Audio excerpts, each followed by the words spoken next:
Welcome to BR news. चलिए जानते हैं बिहार की 25 बड़ी खबर सिर्फ 10 मिनट में। पर उससे पहले आप ये वीडियो कहां से देख रहे हैं कमेंट में जरूर बताएं और वीडियो को लाइक और चैनल को सब्सक्राइब जरूर करें। नीतीश कुमार का बड़ा ऐलान, माई बहन मान योजना से महिलाओं को 2500 रुपए हर माह। जी हां दोस्तों, बिहार में महिलाओं के उत्थान के लिए मुख्यमंत्री नीतीश कुमार ने माई बहन मान योजना का ऐलान किया है। आपको बता दें, इस योजना के तहत सभी आय वर्ग की महिलाओं को हर माह 2500 रुपए दिए जाएंगे। यह कदम अन्य राज्यों में महिलाओं के लिए लागू योजनाओं से प्रेरित है, जिनकी वजह से चुनावी नतीजे प्रभावित हुए थे। नीतीश कुमार का महिला मतदाताओं के बीच प्रभाव बढ़ चुका है, खासकर शराबबंदी और अन्य योजनाओं के कारण। अब वह महिला संवाद यात्रा के बाद और भी घोषणाएं कर सकते हैं, जो महिला वोटर्स को आकर्षित करने के लिए होंगे। केंद्र के निर्देश पर राज्य में Ayushman health and wellness centre की शुरुआत की तैयारी। जी हां दोस्तों, केंद्र सरकार के निर्देश पर राज्य में Ayushman health and wellness centre बनाने की योजना तैयार की जा रही है। स्वास्थ्य विभाग के सूत्रों के अनुसार इन सेंटरों में आयुष्मान भारत योजना के लाभार्थियों को सामान्य स्वास्थ्य सुविधाएं और जाँच सेवाएं दी जाएंगी। गंभीर मरीजों को रेफरल द्वारा अस्पताल भेजने की व्यवस्था होगी। पहले चरण में 347 जिला अस्पतालों में वेलनेस सेंटर शुरू किए जाएंगे। यह योजना आयुष्मान भारत योजना से जुड़े मरीजों को बेहतर इलाज और समय पर मार्गदर्शन सुनिश्चित करेगी। शिक्षकों के तबादले के लिए 1 से 15 दिसंबर तक आवेदन आमंत्रित किए गए थे। विभागीय अधिकारियों के अनुसार 2.25 लाख में से 1.5 लाख शिक्षकों ने लंबी दूरी की समस्या के कारण आवेदन किया है। वहीं पति पत्नी के पदस्थापन के आधार पर भी कई शिक्षकों ने तबादला मांगा है। विभाग अब आवेदनों की जांच शुरू करेगा और जनवरी के पहले सप्ताह तक तबादला प्रक्रिया पूरी करने का लक्ष्य रखा गया है। शिक्षकों को उनकी पसंदीदा स्कूलों में पदस्थापित किया जाएगा। हालांकि लंबी दूरी और अन्य समस्याएं चुनौतीपूर्ण होंगी।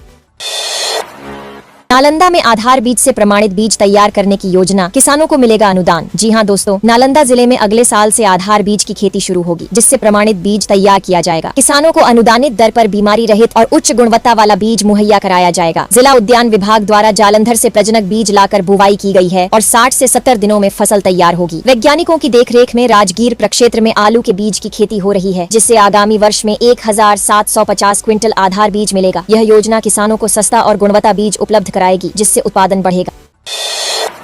पप्पू यादव ने बिहार चुनाव को लेकर क्षेत्रीय दलों को दी जिद त्यागने की सलाह। जी हां दोस्तों, पूर्णिया सांसद पप्पू यादव ने बिहार चुनाव 2025 को लेकर अपनी राय साझा की। उन्होंने कांग्रेस को अहम भूमिका में बताया और क्षेत्रीय दलों से जिद त्यागने की अपील की। पप्पू यादव ने कांग्रेस नेता राहुल गांधी को एकमात्र उम्मीद करार देते हुए कहा कि मुख्यमंत्री पद का फैसला दिल्ली में होगा। उन्होंने हरियाणा और महाराष्ट्र चुनाव के परिणामों का उदाहरण देते हुए क्षेत्रीय दलों की जिद को हार का कारण बताया। कांग्रेस प्रदेश अध्यक्ष डॉ. अखिलेश प्रसाद सिंह ने भी 7 सीटों पर चुनाव लड़ने की इच्छा जताई है। 10 महासचिव और 5 सचिव के चयन का निर्णय लिया गया।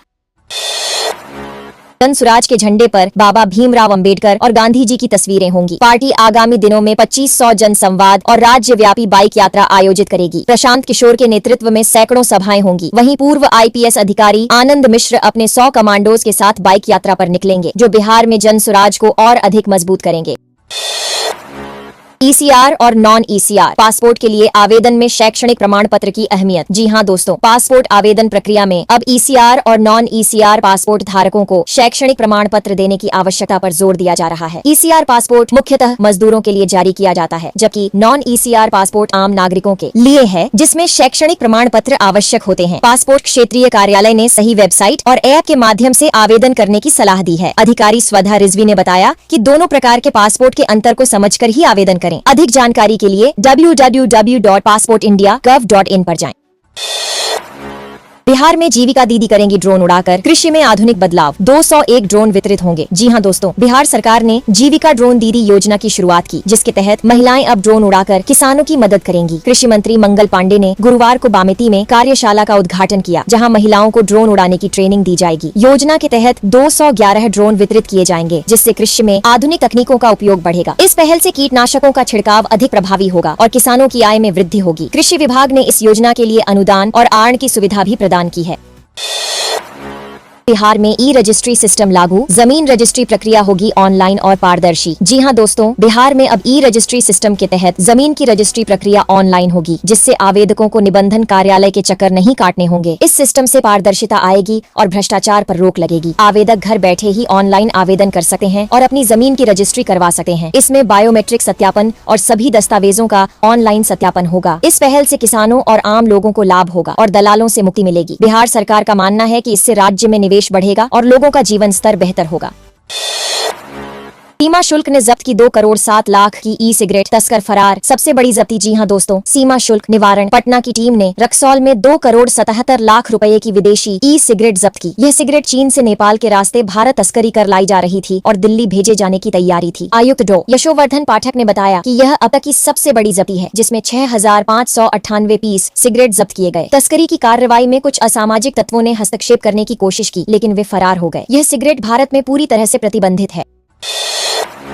तेजस्वी के वादों पर जदयू मंत्रियों की कड़ी प्रतिक्रिया, राजनीति में नई जंग। जी हां दोस्तों, आज मोतिहारी में जदयू के मंत्री सुमित कुमार और अशोक चौधरी ने तेजस्वी यादव के वादों पर तीखी प्रतिक्रिया दी। सुमित कुमार ने कहा कि तेजस्वी के लुभावने वादों से बिहार में जंगल राज लौटने का खतरा है। अशोक चौधरी ने तेजस्वी को चांद तारे तोड़ने वाला करार देते हुए कहा कि उनका कोई ठोस इरादा नहीं है। ये बयान जदयू के कार्यकर्ता सम्मेलन के दौरान दिए गए, जहां पार्टी नेताओं ने तेजस्वी के वादों पर सवाल उठाए और आगामी चुनावों में अपनी रणनीतियों को साझा किया।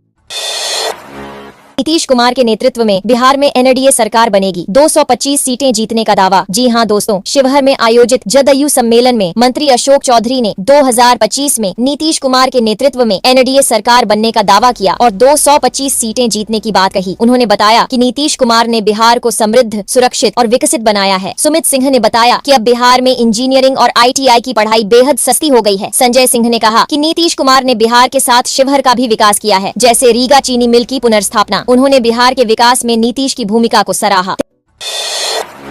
बिहार में 3 नए एक्सप्रेसवे का निर्माण, यात्रा होगी आसान, आर्थिक विकास को मिलेगा बढ़ावा। जी हां दोस्तों, बिहार में 3 नए एक्सप्रेसवे बनने जा रहे हैं, जिनमें पटना पूर्णिया, गोरखपुर सिलीगुड़ी और रक्सौल हल्दिया शामिल हैं। इन एक्सप्रेसवे के निर्माण से यात्रियों को कम समय में यात्रा करने की सुविधा मिलेगी और राज्य के आर्थिक विकास को भी गति मिलेगी। गोरखपुर सिलीगुड़ी एक्सप्रेसवे बिहार के 8 जिलों से होकर गुजरेगा, जबकि रक्सौल हल्दिया और पटना पूर्णिया एक्सप्रेसवे भी राज्य के विभिन्न हिस्सों को जोड़ेंगे। केंद्र सरकार से अलाइनमेंट की मंजूरी के बाद जमीन अधिग्रहण का काम शुरू होगा, जो यात्रा और व्यापार के लिए एक नई राह खोलेगा।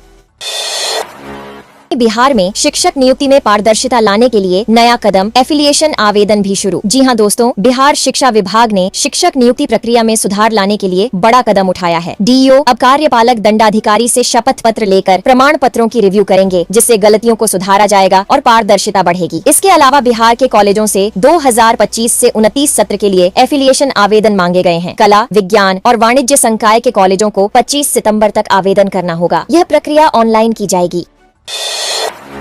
बिहार में शिक्षक सत्यापन, नर्सिंग होम जांच और अपहरण की घटना, शराब तस्कर गिरफ्तार। जी हां दोस्तों, बिहार में कई घटनाएं सामने आईं। पहले नर्सिंग होम की जांच, टीम को बंद पड़े नर्सिंग होम में कोई व्यक्ति नहीं मिला, जिससे उन्हें बैरंग लौटना पड़ा। वहीं एक छात्रा का कॉलेज जाते वक्त अपहरण कर लिया गया, जिस पर प्राथमिकी दर्ज की गई। पुलिस ने फरार शराब तस्कर सोनू कुमार महतो को गिरफ्तार किया। इसके अलावा बिहार विद्यालय परीक्षा समिति के निर्देश पर 303 शिक्षक अभ्यर्थियों का बायोमेट्रिक सत्यापन किया गया, जिसमें कुछ का थंब इम्प्रेशन मिसमैच हुआ। इन घटनाओं ने बिहार में काफी चर्चा का विषय बना लिया है।